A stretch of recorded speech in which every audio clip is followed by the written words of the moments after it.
Alors bonjour à tous, bienvenue sur dailyfx.fr, bienvenue au Good Morning Euro Dollar, Vincent Gann pour vous retrouver. Mille excuses, 3-4 minutes de retard, simplement le temps de faire un bilan de ce qui concerne le Forex aujourd'hui. Donc cette semaine, le dollar US, forcément avec le rapport NFP qui sera publié en fin de semaine, retour à la macro classique après 3 semaines autour du Brexit, le marché revient aux fondamentaux habituels et notamment donc à la dynamique générale du dollar US. Rapidement, la nuit dernière, statu quo de la Banque de réserve d'Australie, pas de volatilité réalisée à signaler sur le dollar australien. Donc clairement, cette semaine, c'est le dollar US et toujours un yen qui se renforce avec un traitement particulier qui sera comme d'habitude réservé au taux USD yen. Alors, je vous laisse prendre connaissance de l'avertissement sur les risques liés au trading. L'émission, elle sera centrée sur les paires majeures, bien segmentée pour respecter le principe de chacune de nos émissions. Alors, sous vos yeux, un graphique de l'US dollar index de FXM. J'aurais pu vous montrer le DXY, mais c'est exactement la même chose. Ce qui importe, c'est le mouvement récent du dollar américain. Alors, il y a deux choses à bien distinguer. Vous avez donc ici les bougies japonaises en données journalières. Deux phases de rebond, celle qui avait eu lieu tout au long du mois de mai, ici sur ce support, le même support d'ailleurs, en raison de la macro US, qui était solide au mois de mai. Et puis vous avez la jambe de hausse récente qui n'a strictement rien à voir, qui est un attrait pour le dollar américain, lorsque toutes les devises européennes ont été vendues, suite donc au référendum britannique. Donc c'est bien deux choses différentes, deux mouvements qui sur le graphique sont parfaitement similaires, mais qui correspondent à des fondamentaux diamétralement différents. Alors c'est justement là où il y a une incertitude fondamentale, c'est que cette phase de hausse ne correspond pas à la macro US.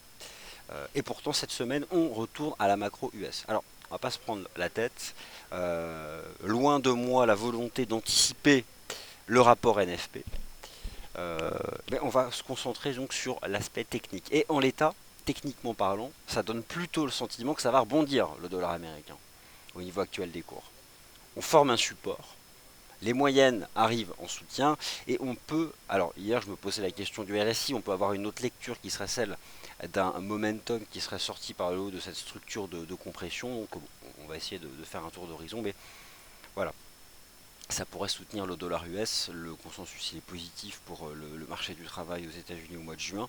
Au mois de mai, ça avait été catastrophique, mais à l'époque, beaucoup d'éléments conjoncturels avaient été avancés.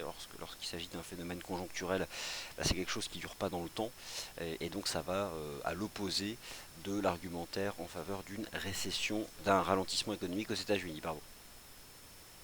Alors, brièvement, l'agenda macro, le statu quo de la RBA, sans impact particulier sur le dollar australien. La macro britannique est forcément sans surprise, les indicateurs avancés donc, qui reposent essentiellement sur des sondages reculent. Donc la livre sterling reste sous pression. J'en reparlerai tout à l'heure. Plus que jamais, le taux de change euro GBP a un potentiel de hausse à moyen terme. L'analyse technique de l'euro GBP me rappelle énormément celle de l'once d'or lorsque ce marché était sorti par le haut d'un canal baissier chartiste. Donc il y a du potentiel sur l'euro GBP et il est toujours hors de question sur le plan technique d'envisager un achat sur le GBP USD qui a toutes les bonnes raisons fondamentales et techniques de rester sous pression tout au long de l'été. Je vous rappelle que la Banque d'Angleterre, via McCarney, donc son patron, envisage de baisser les taux cet été. Alors, et la macro US aujourd'hui, les commandes de biens durables, c'est quelque chose d'assez standard, mais qui concerne donc le mois de mai. Donc le mois de mai, c'est le second trimestre. Alors, c'est parti. On attaque l'aspect maintenant technique. Donc voilà, moi mon sentiment c'est que le dollar US forme un support. Qu'est-ce qu'on peut envisager d'ici là? Écoutez, d'ici le rapport LFP, toujours soutenu aussi par cette puissante jambe de hausse qui est du fait des capitaux qui sont dirigés vers le dollar US. Et il y a aussi une chose qui attire les capitaux vers le dollar US, c'est qu'au final, lorsque vous faites un tour d'horizon des rendements obligataires sur les marchés pour le papier souverain, bon bah même le 10 ans allemand négatif, forcément, à un moment ou à un autre, vous mettez l'un en face de l'autre le 10 ans allemand, le 10 ans US, il y a encore du 1,40 et quelques à attraper sur le 10 ans US, c'est pas le cas sur le papier souverain allemand, qui lui est négatif, moins 0,15. Ça peut aussi, à la quête de rendement, attirer des capitaux vers le dollar américain. Donc, à court terme, il est sur support le dollar US.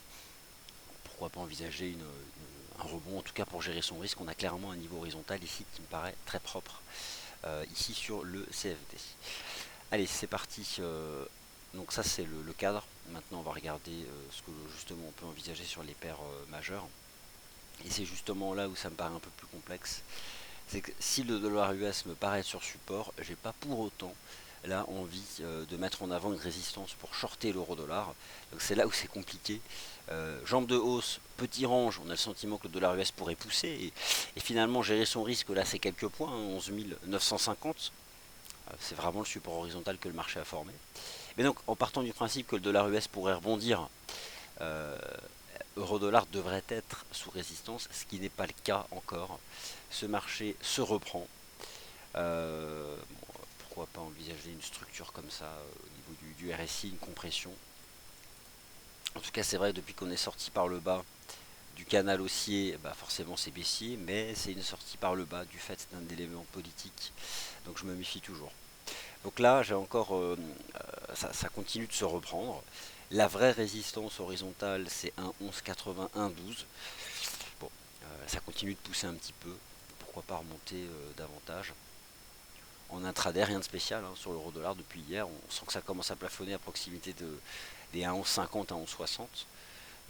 Mais c'est tout. Donc, étrangement, pas acheter l'euro dollar au niveau actuel des cours, mais par contre j'ai le sentiment que le dollar US, en tout cas pour le CFD qu'on a étudié à l'instant, me paraît être en mesure de rebondir. Alors, la chose c'est que voilà, le dollar US dollar index de FXCM, l'euro dollar ne pèse que 25%, donc c'est pas forcément contradictoire d'envisager un rebond de l'US dollar index et la poursuite de cette hausse progressive de l'euro dollar, pourquoi pas en direction à nouveau des 1,1150 voire des 1,1180, sans forte conviction pour autant. Alors, on va regarder le câble. Alors, si ce dollar US me paraît être sur support, il y a forcément il y a une raison dans sa composition. Et c'est dû. Alors, pour moi, clairement, c'est le câble. Hein. GBP USD qui lui reste clairement sous pression. Jambe de baisse, le micro-range qu'on est en train de faire. La livre sterling continue de se replier. Elle a un fort potentiel de baisse, notamment face à l'euro. Lorsque je regarde les graphiques, justement, c'est l'euro GBP qui m'intéresse le plus. Donc là, le GBP USD, si si vous avez comme moi cette analyse technique du dollar américain sur support, pouvant donc rebondir en matinée, c'est probablement parce que GBP USD pourrait mettre une jambe de baisse. Bon, lui, il est pas loin, il est sur ses points bas. Hein. Il est sur ses points bas, il forme un petit range. Mais là, si je passe en cours de clôture, voilà, en cours de clôture, en fait, là, on est en train de casser, quoi. Donc on verra en données journalières, mais il n'y a pas de div, il n'y a rien, c'est sous pression. Enfin, de toute façon, faut pas l'acheter celui-là, soyons clairs. Alors, je vais continuer. Donc, USD CAD, le pétrole reste solide. Vous le savez, techniquement parlant, il pourrait finir par dépasser les 51 $.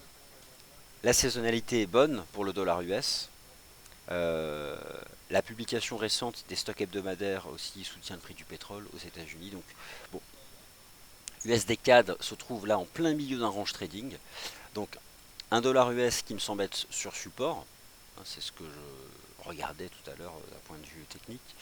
Alors, juste une chose, aujourd'hui sur la macro, donc c'est les commandes de biens durables pour les États-Unis. On est bien le 5 juillet, c'est ça. Je regarde juste une petite chose. Les commandes de biens durables. Bon, peu importe le consensus, de toute façon, on verra. C'est un chiffre qui sera publié. Que je vous dise pas de bêtises. C'est 16h aujourd'hui pour la publication des commandes. Ce qui m'étonne d'ailleurs, que ce soit 16h. Non, c'est bien ça, 16h. Ok, autant pour moi. Donc lui, il est en plein milieu du range. Je vois pas comment du tout là on peut intervenir sur l'USDK. Alors, on forme probablement une structure triangulaire. Il y a des choses qu'on peut tracer sur le plan chartiste, ça je vous laisse affiner. Mais simplement, d'un point de vue purement chartiste, le prix est au milieu d'un range trading, le RSI aussi autour de 50, c'est pas limpide, et lorsque c'est pas limpide, ça sert à rien de se précipiter ou d'aller prendre des risques pour rien. au niveau actuel des cours, je vois pas ce qu'on peut faire dessus. La UDUSD, techniquement parlant, ça commence à être sacrément brouillon. Euh, Soutenu ici par la solidité des matières premières. Euh, J'ai toujours ce sentiment, suite aussi au statu quo de la RBA, donc Banque de réserve d'Australie, que ce marché peut continuer de monter, et pourtant on retrouve ce graphique de l'US dollar index sur support. C'est pas évident, mais en même temps, si les marchés étaient simples, ça se saurait. Donc, où se trouvent mes convictions ce matin, pour aller droit au but? Le dollar US, ici ce CFD, me paraît être sur support. On peut gérer son risque avec 11 950. Si on passe en dessous, de toute façon, c'est une vue de marché qui serait erronée. L'AUD USD, bon, avec les matières premières, revenir chercher les 0,76, ça me paraît être possible. Le taux de change USD-CAD en plein milieu du rang, je vois pas ce qu'on peut faire dessus. L'euro-dollar peut probablement pousser encore un peu. En tout cas, il n'est pas encore sous résistance. Attention, l'euro-dollar n'est pas le GBP USD. Pour preuve, la dynamique propre à l'euro GBP, elle qui est fermement haussière. Donc, j'irai pas l'acheter au niveau actuel des cours, mais pas encore tout à fait le vendre. Le GBP USD, plus que jamais sous pression, on peut clairement s'attendre à une cassure baissière et peut-être un marché qui irait chercher les 1,30 $. Alors là, en cours de clôture, on est en train d'enfoncer les récents plus bas. Et voilà, le récent plus bas, de toute façon, sur le GBP USD, c'est 1,3119. Je vois pas ce qui s'oppose à ce que le marché retourne tester les 1,3119 $. Le NZD USD proche de ses récents sommets, sous résistance. Pas de diff pour autant, il n'y a rien à signaler. Mais par contre, on est remonté là-haut, donc on est sous résistance, c'est davantage un niveau de prise de bénéfice. Après, voilà, la dynamique reste quand même positive, mais c'est pas une paire de cassures. Donc attention tout de même, mais voilà, ça reste quand même bien orienté. Et ça devrait, à l'image du dollar australien, continuer de pousser un peu. Le taux de change USD-Yen, alors en données journalières, est-ce que j'ai un chart? J'en avais un quelque part, mais on va prendre celui-là. Alors là, c'est pas le dollar américain, hein, c'est le yen. Marché action hier à nouveau sous pression, notamment secteur financier en Europe, avec décrochage de certaines banques italiennes qui souffrent. Banque centrale européenne qui invite d'ailleurs les banques italiennes à agir sur certains aspects de leur bilan. Bon, il y a quelque chose qui est compliqué avec l'USD yen, c'est que forcément le yen est acheté pour son aspect refuge. Euh, bon, ça c'est vrai oui non, mais à tout moment on sait que la banque centrale peut intervenir, surtout sur les niveaux actuels. On l'a vu lorsque le marché a fait une incursion sous les 100 yens. Mais à court terme, c'est sous pression. Bon, qu'est-ce qui représente actuellement le risque sur le marché? La chute de la livre sterling et le renforcement du yen. Donc, sans surprise, on peut trouver aussi une forme de corrélation positive entre le GBP USD et l'USD yen. Donc l'USD yen me paraît être sous pression, c'est le yen qui est payé, et voilà, le marché devrait revenir chercher les récents plus bas. Bon, ça c'était un gros support, hein. On voyait bien cette zone support des 100, 101. Là ça se retourne, on sort par le bas d'une espèce de petite structure, jambe de baisse. Voilà, le marché, c'est pas non plus un potentiel de chute libre, hein, mais revenir chercher 101,50 comme le GBP USD, revenir chercher les 1,3119. Indépendamment de la dynamique du dollar US, c'est vraiment le sterling qui est sous pression et le yen qui est payé. Et pourtant toujours 1 dollar US ici sur ce support. Donc finalement, ce qui pourrait euh, faire remonter ici cette US dollar index, obtenir ce support, bon, bah, c'est essentiellement le GBP USD.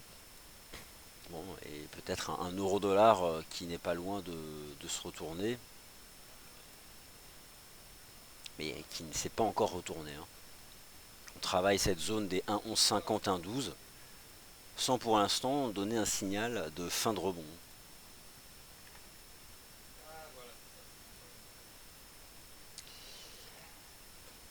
Pour l'instant on cale sur 11,50. Et enfin un mot sur l'euro GBP. Bon, celui-là il lâche rien, vous connaissez le principe. En données hebdomadaires, c'est juste la perfection, hein. Sorti par le haut d'un superbe canal baissier, on a fait le pullback. La cible est ambitieuse, techniquement 0,85 voire 0,88 livres sterling. C'est bien orienté, prix et momentum avancent ensemble. Reste à savoir se positionner, là c'est compliqué, parce que ça ne s'arrête pas.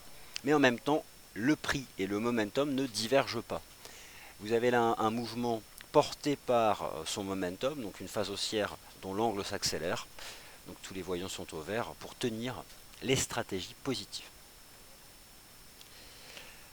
Voilà, ainsi s'achève le Good Morning Euro Dollar, 15 minutes. Dans nos émissions, on va rester précisément dans les thèmes maintenant. Donc je vois des questions sur les indices. Eh bien, vous retrouvez pour l'hyper intraday, donc les graphiques de 15 minutes, 5 minutes, etc. Sylvain, à partir de 9h15, donc dans moins de 10 minutes, sur justement les indices boursiers. Et moi, je vous retrouve à 10h15 sur les matières premières. Merci à tous et à tout à l'heure.